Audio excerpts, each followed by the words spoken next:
Napenda kutolea ufafanuzi juu ya video mjongeo iliyoonekana kusambaa tarehe 12 mwezi wa 3 2025 katika mitandao ya kijamii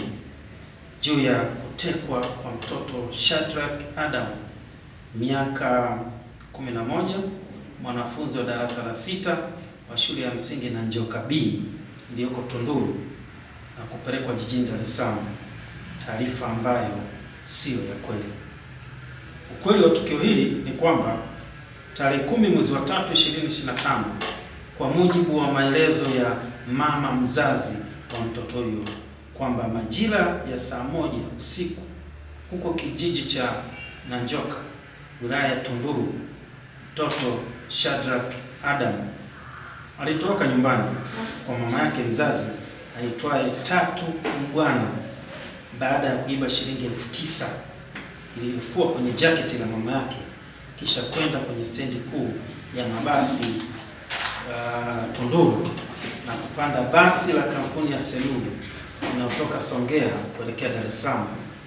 na kushikia stendi ya Mbezi, Dar es Salaam tarehe 11 mwezi wa 3 2025. Mtoto huyo alianza kuzuazurura eneo hilo la stendi ya mabasi Mbezi, na ilipofika majira ya saa 3 asubuhi aliokotwa na msamaria mwema ambaye jina lake tumelihifadhi na kumpeleka nyumbani kwake na kuanza kumhoji. Ndipo mtoto huyo alidanganya kuwa ametekwa na watu waliokuwa kwenye gari na kumchukua hadi Dar es Salaam. Baada ya kutoa taarifa hiyo, msamaria mwema huyo alirekodi video fupi na kuisambaza mtandaoni kwa ajili ya utambuzi wa ndugu zake, na ndipo mama mzazi wa mtoto huyo alipowasiliana na mtoa taarifa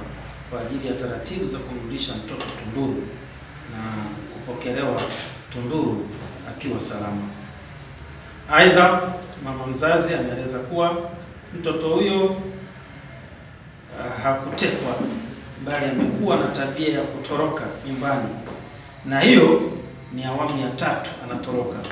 Mara ya kwanza alitoroka na kwenda Dar es Salaam, mara ya pili alitoroka na kwenda Masasi, na mara hii ya 3 tena ametoroka na kwenda Dar es Salaam baada ya kumuibia fedha. Jeshi la polisi linapenda kuwatoa hofu wananchi wa mkoa wa Ruvuma juu ya tukio hili, kuwa mtoto huyo hakutekwa, na yeye mwenyewe baada ya kumhoji amekiri kuwa alitoroka baada ya kuiba fedha za mama yake. Jeshi la polisi linatoa wito kwa wazazi na walezi kuhakikisha wanakuwa mstari wa mbele kwa kuwasimamia kwa karibu watoto wao na kuwachukulia hatua mapema hawajakomaa, na kwamba hakuna utekaji wowote wa aina yoyote